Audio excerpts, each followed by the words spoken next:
Hi, Susie. Just seeing your message.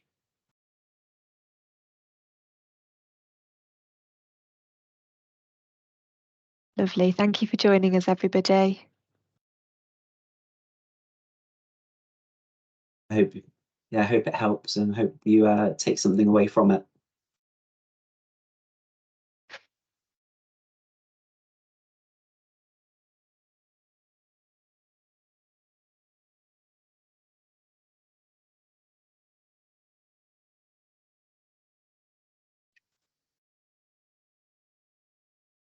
That's normal. Yes. So, if you've got any questions, you can type it in the chat box, and we'll try and get through them sort of in the presentation or at the end as well. So keep your questions coming. Yeah, mics and videos are just disabled to obviously make it comfortable for everybody. So feel free to pop any notes, comments in the chat box, and we will get around to them.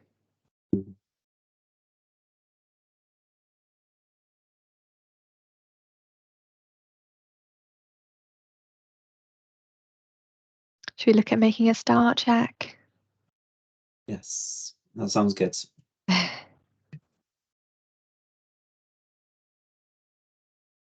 we just have the next slide, please, panel?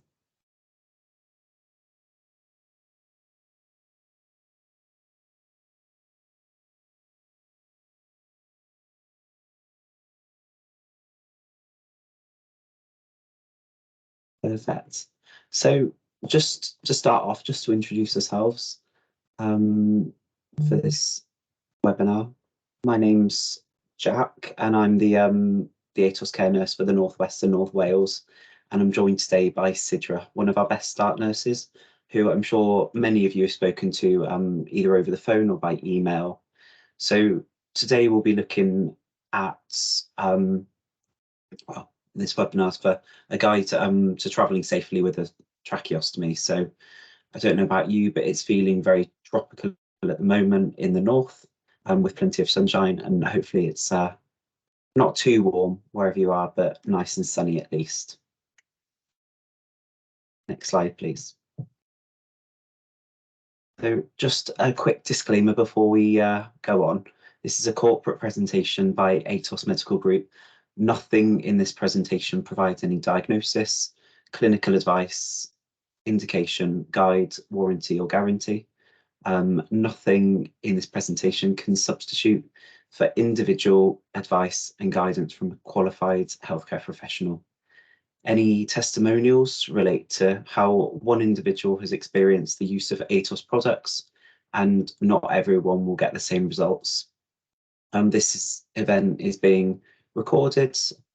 By joining the webinar, you're consented to being recorded during this event, but your cameras and microphones will be switched off for the webinar. But if you do have any questions, like Sidra said, if you put them in the chat box to the right, and then we can cover these as we go along or at the end as well. Over to Sidra. Thank you, Jack. So just our agenda really. So whether it's somewhere abroad that you're looking to go to, whether it be a staycation or going to see family or friends, we're going to try and ease some of those worries and concerns that you might have when it comes to travelling. So a little look at what we're going to go through agenda-wise, some general tips on travelling, what main products to pack along with what extras to pack. We'll talk through some research that you do before going away, and last but not least, we'll look at what to do in case of an emergency. Lovely. So what you need to consider when travelling, either abroad or in the UK, things that we advise that you consider before deciding to travel. We often think about our coughing and our mucus symptoms being worse in the winter. However, the hot weather can actually trigger your coughing and mucus symptoms for some people too. And I'd just like to delve into this point a little further. As you're breathing, your symptoms increasing might be caused by a few different things. Breathing in hot air might actually cause your airways to narrow, leading to coughing and shortness of breath. When it's hot in the summer, there's a higher concentration of dust and fine particles, which, when breathed in, can actually cause any existing respiratory conditions to worsen. And on those hot days when the air is exceptionally dry, the mucus in your lungs often becomes thick and sticky. Even when you use air conditioning, either in your homes or in your cars, again, it is essentially dry air as well as cold air, which, as you breathe in, causes changes in your secretions. So being aware of your coughing triggers can help you to avoid them. For example, if you know that the hot weather will make your coughing worse, you might choose to go out early in the morning or later in the afternoon to avoid that real sort of peak midday heat. And you could actually even say this is a perfect excuse for a little siesta in the afternoon. So keeping safe. So let's have a look at some points on actually keeping safe in the sun and looking after your skin. Some of these are very self-explanatory, but I think they are just really essential to go over. So keeping yourself in the shade, spend time in the shade between 11 a.m. and 3 p.m. Wear protective clothing, so cover up with suitable clothing, such as hats and sunglasses. Lighter coloured clothes and different fabrics, such as cotton, are more breathable than others. Using sunscreen, which I'm sure most of you already do, with an SPF of at least sort of 30 and a UVA of 4 stars and above. And reapply that sunscreen every couple of hours. Keep your tracheostomy covered in warm weather to help trap any extra moisture with a HME as well that you find comfortable to breathe through. It is essential that you are feeling comfortable with whatever you're doing. And keeping that tracheostomy clean, which is, I'm sure, obviously something that you do normally, of course. It's just about being more mindful of that in this weather and when you're traveling. The change in the weather might mean a change in routine for you, and cleaning and changing your inner tube more frequently, or needing to use different dressings if you have a change in secretions. And the skin around your tracheostomy may become a little bit irritated. This kind of follows up from the previous point. So if you do feel and become hotter and sweatier, do make sure to change your dressings regularly. Choose an appropriate one that's suitable for you. They usually come in a thick sort of foam dressing or a thinner type. So again, whichever one is more appropriate for you. Um, Consider using a skin barrier wipe or swab a little more frequently than you usually do to protect your skin from that extra moisture that you might be experiencing. And I think I'm handing back over to you now, Jack. So we've spoken a little bit about how to look after your skin during the summer, but what can we do to keep our lungs healthy during the hot weather with the aim of keeping coughing and mucus under control? So one of the things that is really important is staying hydrated. And I know we say that about a lot of things, but when you're hydrated, your mucus will be thinner, making it easier for you to cough up out of your tracheostomy. And along with this, wearing a HME 24 hours a day, if you can, will also help with the consistency of the mucus, but also protect against finer particles such as dust or pollen or sand on the beach by creating a physical barrier. This leads us on to our next point as well, choosing the right HME. And we'll talk about some of the different HMEs available next. But the important thing to consider is what's comfortable for you to breathe through and what different activities you'll be doing when you're on holiday. So choosing something that works for you and allows you to carry on doing the activities you like. Some people find that actually having a portable nebulizer really helps. So if they experience really thick mucus in the summer, or struggle to cough it up, then having a portable nebulizer that they can take around in a bag with them can be really helpful. And the final point is be aware of your symptoms and that things will change as the weather changes. So if that means your mucus is getting thicker or you've got more coughing, just be aware of that and adjust your routine accordingly because you know your body best. So looking now at a couple of different HMEs that are available, for different day-to-day needs depending on the activity you're doing. We've got, first of all, the track phone, and the track phone is a really good HME. It's got a few features that are quite useful. It's lightweight and easy to breathe through, and it has a good humidification. If you have the ability to speak through your tracheostomy, you can also push the lids of the track phone to speak as well. There's also a cough release valve at the front. So as you cough, this membrane opens. So it releases the pressure, which means the HME isn't going to blow off and you'll have to go and look for it again. So as with all HMEs, this has to be changed daily or when it's dirty, whichever comes first.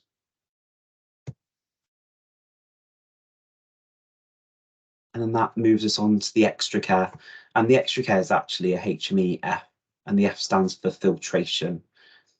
This means that it provides filtration to the air, capturing over 95% of dust, viruses, and pollen, filtering the air and giving you extra protection.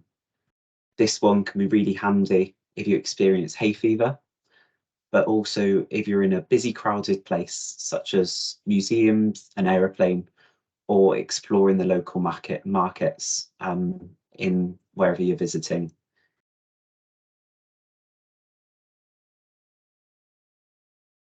And then that brings us on to the dual care HME. Now this is a combination HME and hands-free speaking valve, which is useful, as you can imagine, if you're carrying luggage, exploring, needing your hands for shopping when you're away, or even taking photographs while you're exploring.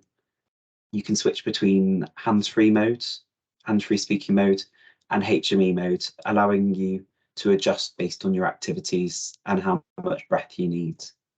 If this is something that you think would be interesting or useful to you, then what I'd probably recommend is speaking to your hospital clinician, because they'll be able to tell you if it's suitable or not based on your needs. I think I'm handing back over to Sidra now. Lovely, thanks for that, Jack. So let's look at some do's. So what things do we advise that you do in preparation for your traveling and for your holiday? Some are quite general points and again quite self-explanatory, and some are actually specifically related to you having your tracheostomy. So firstly, learn the language. By learning some of the key basic words and phrases in sort of whichever sort of language area you're going to, you'll be able to translate your condition and your needs while you're out there. So whether this be to hotel staff or while you're out and about in cafes, knowing what to say in that other language will be a great advantage to you and hopefully make things a lot easier for you when you are sort of in a place that's different to your normal where you normally stay. Learn the currency, so knowing how much food or items do cost will make it easier to obviously monitor your spending. Learn the local culture, cuisine of the area that you're traveling to. So sometimes something that's considered quite normal in your own country may be considered offensive in another. Also knowing what food that they have available will make it easier to plan for meal times for yourselves, especially if there's a certain type of food or diet that you're able to have and manage with your condition. Research the area that you're going to be staying in. So, is it safe to go out at night, for instance? Are there beaches or shopping areas near you? And it's always better to do your own research in the comfort of your own home prior to going away rather than when you're already out in that unfamiliar space. Photocopy your passport. So quite an important one. Losing your passport in a foreign country can be one of the most inconvenient and actually dangerous things that can happen to you. So making sure you've got a copy of your passport and your papers can save time and effort in case something does happen to your identification. So always keep a photocopy of your passport if you don't want to carry your actual passport around with you. And know your emergency numbers. So knowing the local or country emergency number, contact number in case of any emergencies, your closest hospital, to your hotel or your apartment that you're going to be staying in. But I think we'll touch on that point a little bit later down the line as well.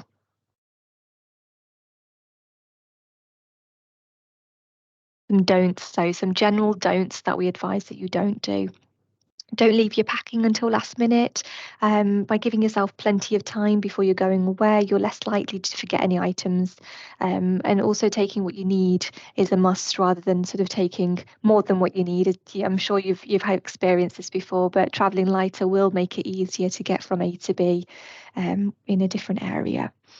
Another point is ideally don't drink local tap water. And this is something that can cause an upset tummy. So do try to always buy bottled water in advance, and try and carry this around with you, especially if you're planning on going on excursions in the day, such as sightseeing. Jet lag. So at some point during your trip, you might be feeling jet lagged, completely normal, completely understandable, and you might want to take a quick nap. And this might feel like a really good idea, but just consider the environment that you're in first. If you have a friend to watch your things while you nap, then that's brilliant. That's absolutely fine. Otherwise, napping in high sort of traffic areas such as trains or buses or the airport lounge might leave you vulnerable to pickpockets, and you don't want that extra worry really. Don't count on Wi-Fi. So you're probably really reliant on your Google Maps to get around. I know I certainly am. And if you're assuming that you'll be able to find a free Wi-Fi connection everywhere you go, then think again. Whilst many areas and countries do have free Wi-Fi, it's not always going to be the case for where you're going. You might find yourself having to make an extra purchase at a store to get the Wi-Fi password, which can add up quickly, sort of cost-wise. So do your research. Consider international Wi-Fi data plan. Not Wi-Fi. Consider sort of international data plan. If you think Wi-Fi will be a challenge, or local SIM cards, or download an area on Google Maps, which somebody actually told me about this recently, so I wasn't aware of this. You can actually use that when you're offline, or just bring an actual paper map. Hotels will actually often print out maps for you if you do ask them, or they'll have some on hand to give to you. Tourist spots, so stick to tourist spots, and this is more of a point if to ensure that you're aware of. Some areas can be considered a tourist trap, and they're usually typically close to transit hubs, and they rely on tourists who don't know the local prices of that area.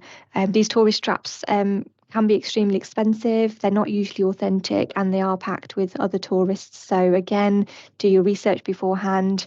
Make sure to visit the authentic sort of areas where the locals do go to shop and to eat.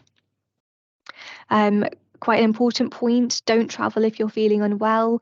If you do start to feel unwell just before you go on your trip, ideally you don't want to be traveling, so do try to contact your holiday provider to get your travel insurance or your flight company, and see if you can change the date of when you're going to be going. As I'm sure you're already aware, but going whilst you're unwell is highly risky, can make you feel more unwell if you haven't got your home comforts. So do try to delay all traveling until you're feeling well enough to travel again. Don't not tell anyone where you're going. So always tell somebody where you are or where you're going, again, for your own safety. If anything happens, they know where you are.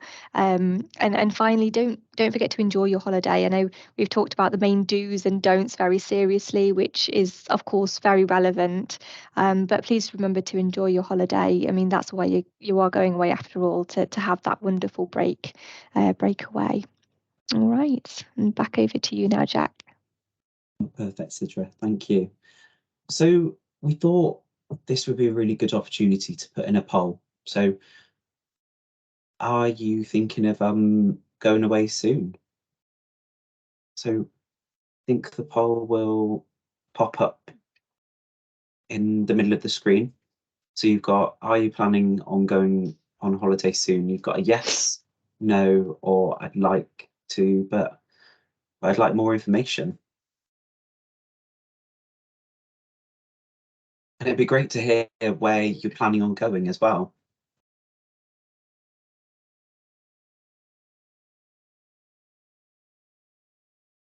So we've got a bit of a mix. We've got some yeses and some I'd like to, but I'd like more information first, which is brilliant.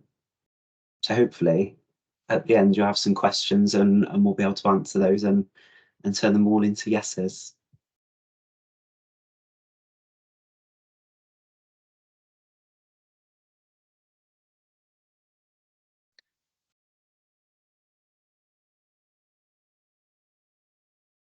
It's good to see people are hoping to get away very soon.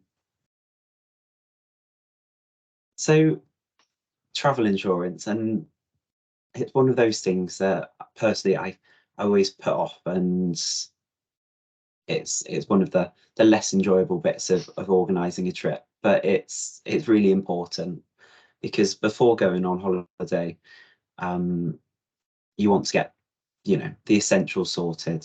And if you're traveling abroad, especially, you may actually have to pay for treatment in a lot of countries, even in Europe. So before insurers agree to provide cover, you usually have to go through their screening process. So this is where they'll ask you to fill in a medical questionnaire, some things about your health and lifestyle, any medical history or pre-existing conditions.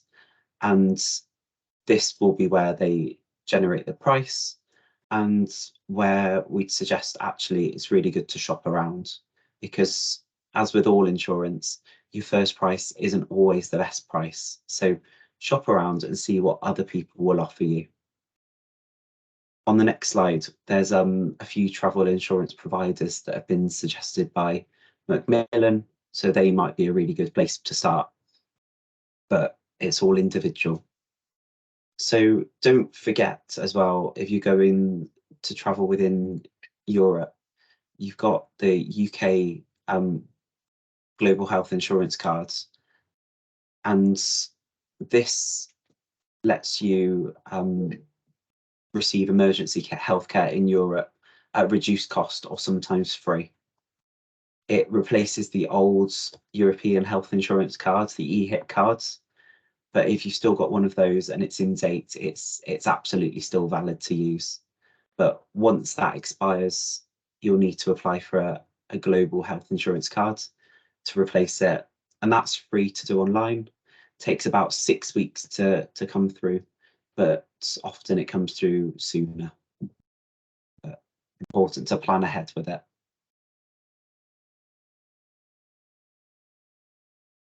So Macmillan, as I said, have put together a list of recommended travel insurers, but there's definitely a lot more out there.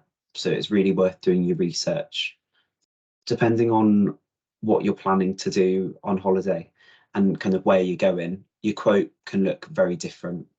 It's important to consider what activities you're hoping to do, as some insurers exclude certain activities. So be mindful when you're looking at quotes, and remember to look at the small print as well. And here we've put together a list of useful contacts or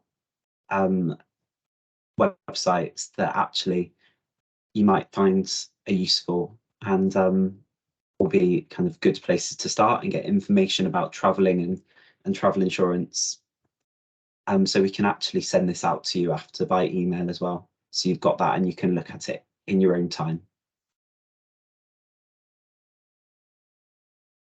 And I'll just pass back over to Sidra.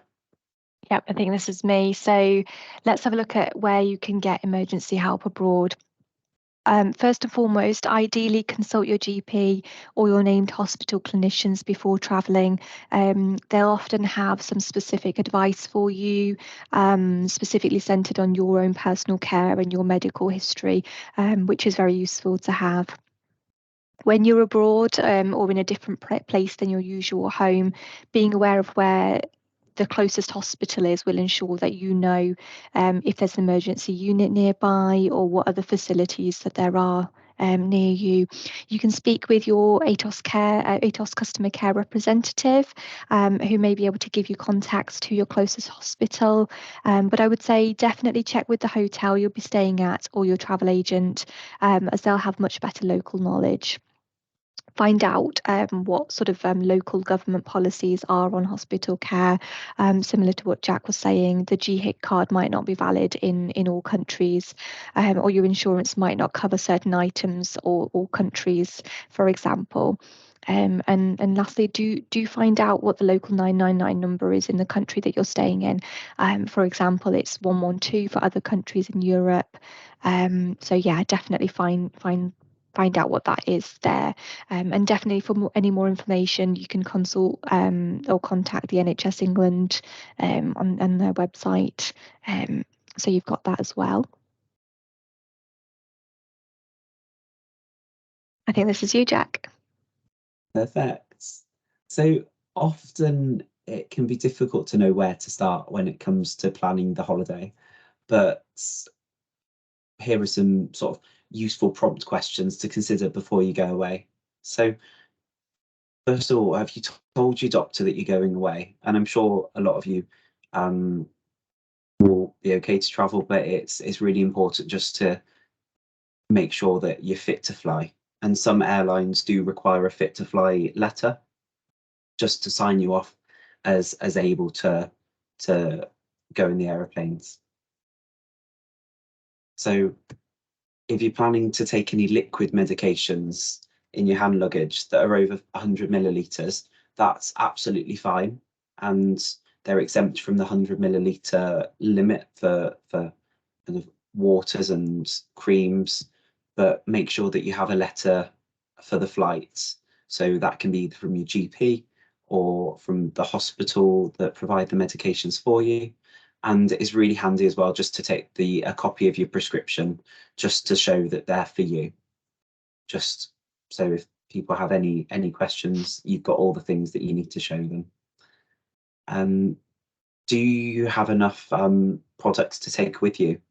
So if you're going away for a week, 2 weeks, or even longer, if you're going away for a month or so, you'll need to order well in advance to get approval and make for the items and make sure that everything that you need has got to you so that you can pack it in time, because that's an unwanted stress if you're waiting for things to arrive the day before the holiday. Make sure that you also have enough for when you get home again, because you may not be ordering stuff while you're away. Speak to the airline. And now about kind of what you can take on board. If there's any extra space that they can give you, an extra cabin bag maybe, if you've got medical equipment like a nebulizer, or if you need to take a suction machine with you. Because for some airlines, you only get one handbag, one bit of hand luggage. So once you've got all your medical devices, there's not a lot of room for your book and other things.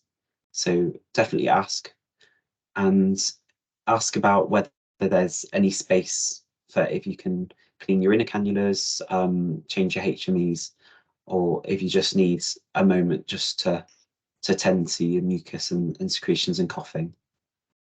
And finally, have you told your accommodation about your condition? A lot of hotels would be very happy to make adjustments, whether that's if you need a ground floor room or whether just you need to confirm that there's a lift available.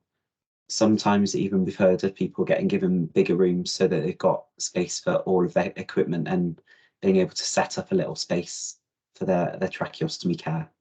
And it's always worth asking, because you'll never know unless you ask. People are often very willing to please and help you have the best holiday that you can do, no matter where you are. So moving on to, what do I need to pack? And this can also be very difficult planning, because you don't know how much of things you'll need, or you might just forget certain things. So at ATOS, we put together a little helpful list. And do you think anything's missing from this? Is there anything essential that you would always pack? If there's anything that you find really helpful, why not put it in the chats? Because this actually might help someone else that's going away for the first time. Looking a bit closer at this, you've got all your essentials. So obviously a flight letter from your GP or your doctor at the hospital, the contact details for your speech and language therapist or nurse, the phone number for ATOS Care customer services if you'd run out of things or you need things to be sent to your house before you get home. Travel documentation, so anything from your passport to your travel insurance, your ticket for the plane, or accommodation bookings. Then you've got your tracheostomy logbook, prescriptions, a torch, spare batteries, the mirror so you can tend to your tracheostomy, wipes, cleaning towels. You can have the emergency neck breather cards as well, which are really handy just to have in your wallet just in case, or the wristbands as well. And then we've spoken about the products for the duration of your trip and a bit about the liquids as well. Then if you take in equipment, so a spare speaking valve if you have one, and then spare HMEs and your emergency tracheostomy kit that you've been given by the hospital as well. So all of this is in a really handy little travel guide that you can see on the right there. And if you'd like one, we can either email the email address that will be in the chat later on, or you can ask your customer care or Best Start nurse to send you one, and they'd be more than happy to do that as well.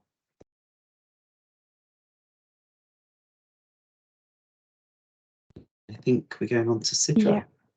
Thank you, Jack. So what to do in case of emergencies?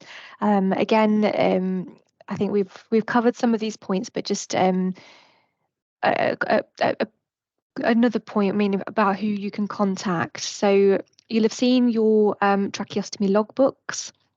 Do take this with you wherever you go, as it will have all of your main care information in it. But in case of an actual emergency, this is a page taken from the travel guide that Jack's just mentioned. So if there is ever an emergency, present this page to anyone that's helping you in an emergency situation. Obviously know your 999 numbers as mentioned earlier, and either call immediately or get somebody who's with you to call that number.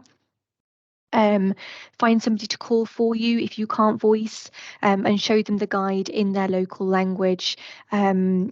So this particular guide does come in, as I say, different languages for whichever sort of country area that you're going to. You can in advance also print out any helpful sentences that you think aren't actually in that particular guide, or that you find will probably be a bit more useful for your condition specifically, and have those to hand. Again, a point that Jack said, recommend having the neck breather card and wristband also on your person at all times. So, if it's on your wrist, it's something that's very easily noticeable if you're not able to voice at that particular time. Again, this is something that is available from ourselves. So if you would like some, then just please let us know. And we're more than happy to send you some of those out. And as I say before, this travel guide does come in a variety of different languages. So just have this to hand at all times. So obviously when you're in a foreign country, it can be a bit overwhelming. So looking at just having your usual support nearby, sort of write all your contacts and your list of emergency contacts in a specific place. So going back to the tracheostomy logbook, you can pop all that information in there, keep that with you to hand. Contact details such as ideally those of whoever is traveling with you, but they might not be with you at that particular time in case of an emergency. Other emergency contacts such as your family members back home or any next of kin.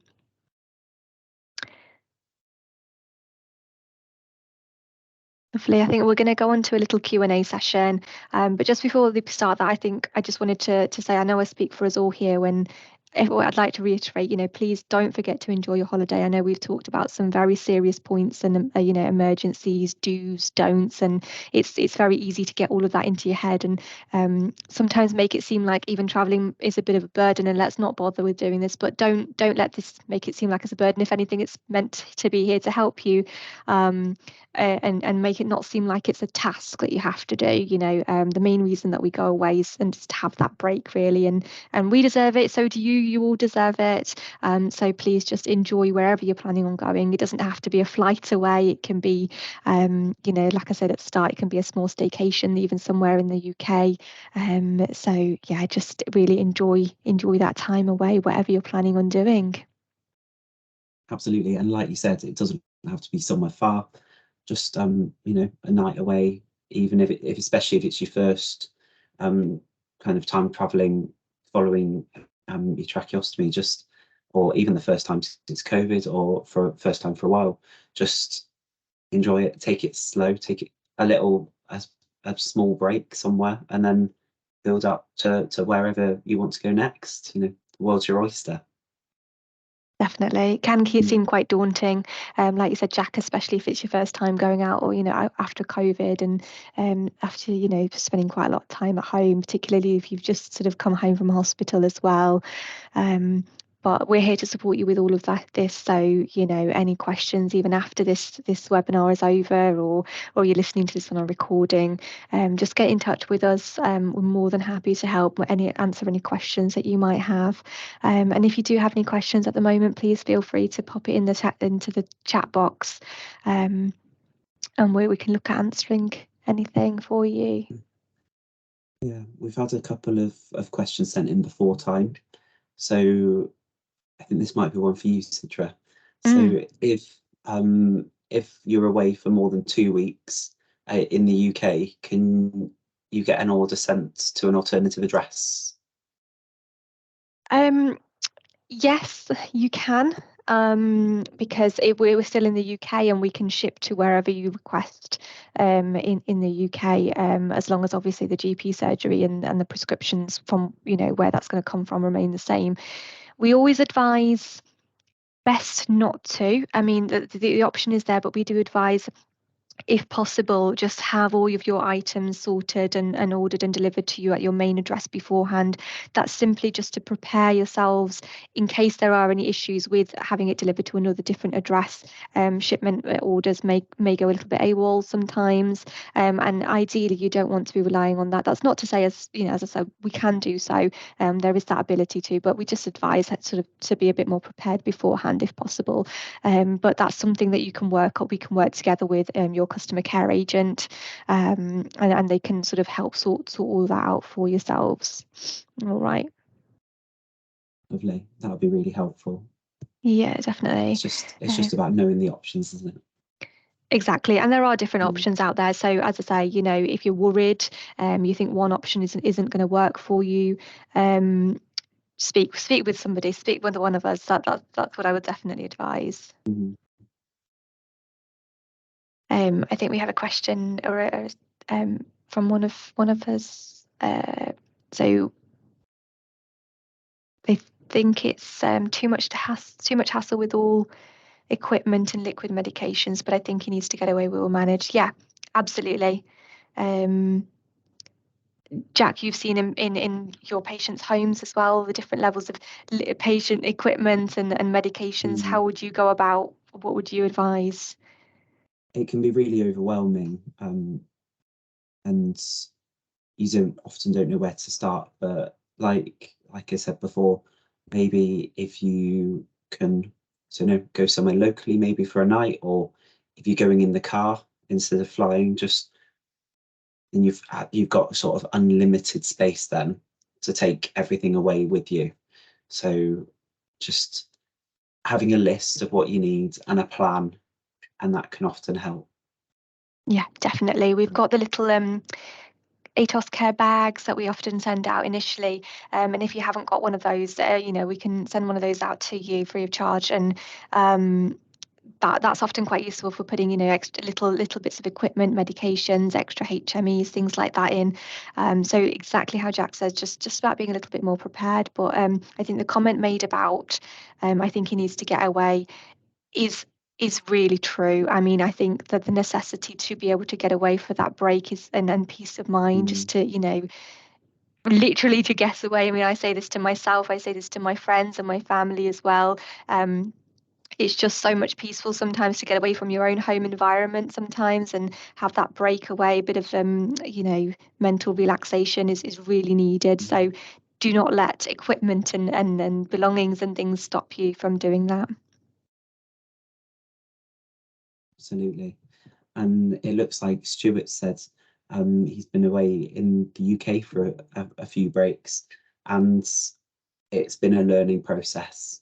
So they've developed a really comprehensive checklist and of items that he'll need while he's away from home, and it's been extremely helpful.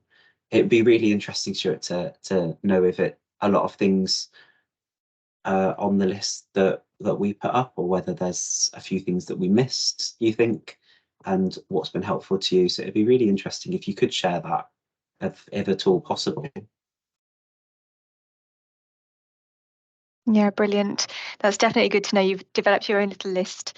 So it just means you've got that preparation to hand if you do decide to go away again. We've always got that. So it might just be a case of literally developing this comprehensive list once, as a family and between yourselves as a couple, things that work best for you, and then you can just keep it going for whenever you choose to go away next time.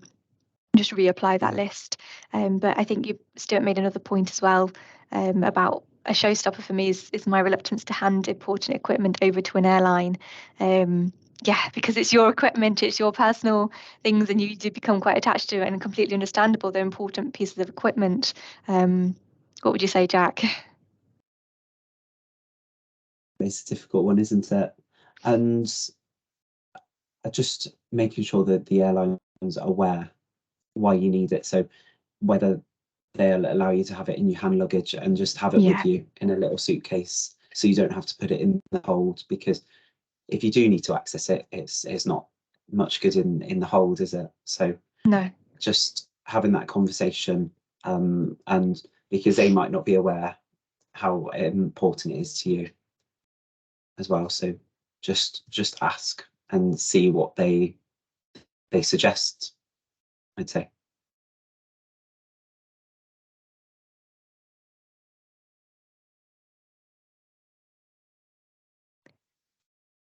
Lovely. I think we've got another comment from Elizabeth, going away to Australia in December, worrying about travel time on plane. So yeah, Australia, wow. Definitely a nice travel time there. I can understand the worry about that, but again, I would say keeping important equipment with yourself in your hand luggage. Things that you feel, what I could potentially need this, if you have suction equipment or your nebulizer, keep it with yourself. And that this is where the point about speaking to the airline comes in. They usually will be able to sort of support you with this. At the end of the day, you're a paying customer. There's no reason why they can't sort of adapt a little bit, and really sort of support you with it. Just about being prepared beforehand, making that little list, and having extras as well. So ensuring you've got extra supplies and things. More than your time there. So just work it out. Speak with your customer care agent who will help you with your ordering. And speak with your GPs as well, because I think that's quite important, to get all your supplies prior to going away, making sure you've got enough, so it's not something that you have to worry about.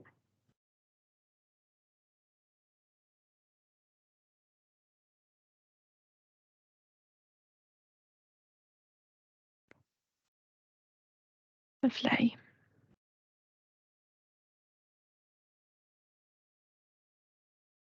It's lovely to hear, yeah, so many plans to Mm, go away. I think it's that time of the year as well, isn't it, Jack? Absolutely. Yeah. Everyone's got the travel bug. Yeah, I can speak from experience. One of my patients has gone away for about 3.5 months, and he has a holiday home in Thailand. So he's prepared sort of a larger supplies, and when we tried to get all of that delivered to him prior to going away. So if you do have some plans to go away, the earlier you can get your orders in for your supplies that you need, the better it's going to be. Sometimes we'll have a little bit of difficulty with some GP surgeries, which is completely understandable. It's just about communication, making sure that they're aware that you are needing a larger order. and then we can make sure that that all gets out to you. Just tick off those boxes of your checklist as far in advance as possible, and you'll be absolutely fine. As I say, don't let this stop you from going away and getting the holiday that you need and you deserve. Yeah, that's really important, isn't it? Preparation's key. Yes, And then the sooner you've got it all done, the sooner you can get excited about going away. absolutely. Another comment. Dave's suction machine will plug into a car or camper van socket. Although news doesn't, but we have bought a giant power pack for that. So power pack, that's a good one. Having your own sort of power supply, chargers, battery packs, they're always handy, especially on maybe a long haul flight, or if you're stopping over somewhere. We can't do without our phone chargers these days, let alone, equipment chargers and things. Nebulizer. So giant power pack for the nebulizer, lovely. So you're prepared. Mhm. That's brilliant. It plugs into the camper van as well, so you can just use it when you're away. I think we've got another point from Elizabeth. The son Um, has dogs so, and cats. so worry about So, infections. mm, Okay.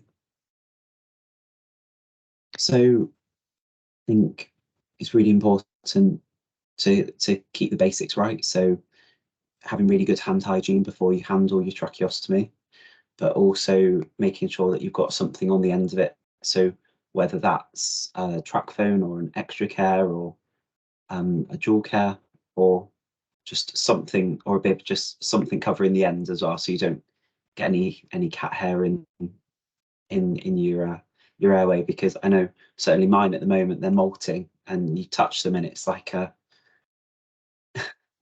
just like a big hairball in the air. So yeah, I say I would hand definitely, hygiene yeah. and just something over the end of your tracheostomy just to keep the hairs out. Yeah, I would definitely say if you are using your HMEs, see if you can, if you're not using extra care right now, perhaps see if you can trial that just before going away for that extra protection. Because obviously that's got the protection from, bacteria, viruses. Obviously, if that's something that's appropriate for you and suitable for you, it's just something to consider before you're going away, or at the very least, bib protectors. Um, Yeah, definitely reiterate what Jack said about good Mm, hand hygiene, having a separate space away to handle all of your tracheostomy care, and making that mm, as sort of a clean space as possible. If you're somewhere, that's not in a home or not in your family home, perhaps if you're doing changes or cleaning at an airport, we can supply things like dressing packs, which often come with a sterile field. Um, so you can use that to apply on sort of whatever surface you're using at the time to sort of pop your bits and pieces down. Um, so it's just about thinking about things like that, hand gel, and just being being prepared really. mm. So we've had a question of how much protection does a bib provide? And that's a really difficult question. Nobody really knows, but it provides more protection than having an open tracheostomy tube. Yeah, But you I need to think make sure that you get a really nice seal underneath your t-shirt or whatever you're wearing, so it's not flapping about in the air. So it's got a nice seal above, nice and tight, but also it's all tucked in, so it has a nice seal around and underneath as well. But the best protection comes from wearing a HME, because that's a closed system and it's just on the end of the tracheostomy tube, so it filters all of the air that you're breathing in.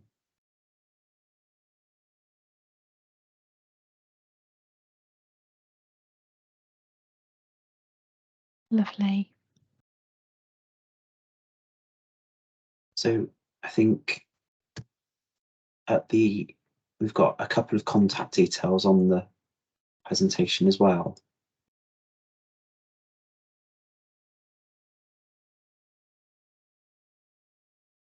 If Thank you, Hannah.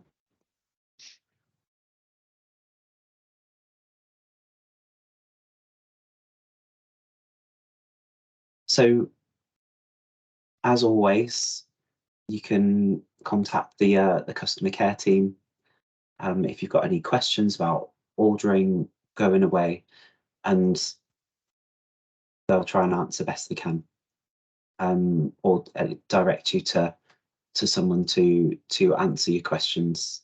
You've got the ATOS care nurses who can come and help you kind of at home, looking at what you might need to take with you.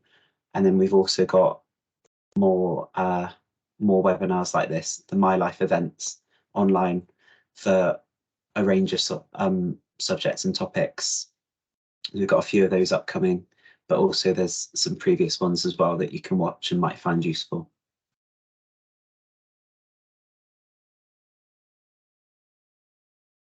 So you can find us on Facebook, Twitter, and YouTube. You've also got a telephone number there as well. And these are the upcoming events for tracheostomy in July and August. We've got an on-demand HME webinar, so looking at different HMEs and the different situations where you might use them. So you can watch that between the 24th and the 30th of July. And then we've got a virtual coffee morning on the 10th and the 24th of August. So that'll be a nice relaxed environment. You can have your cameras on, you can have your microphones on if you'd like to, and you can have a chat with other people and just a nice socialize. Yeah, it's a really good opportunity to share any sort of tips and tricks, whether that be about, product usage or your routine, what things that you find that have worked better for you, or literally just a nice little chat with other people that are sort of in the same sort of situation, a very similar condition to yourselves. And I find that this is something that, makes you feel better, and it's, as I say, it's just nice for you, for your own mental health as well, to be able to speak to people that are going through very similar things to yourself. And it's an opportunity to ask questions. No question is a silly question, and even to us, really. So, and I believe with those coffee mornings, there'll be some either of the customer care representatives, or I believe some of the nursing team, maybe on those coffee mornings as well with yourselves. So, yeah, as I say, feel free to have a chat with us, have a chat with your other friends, neighbours, get them to join in as well.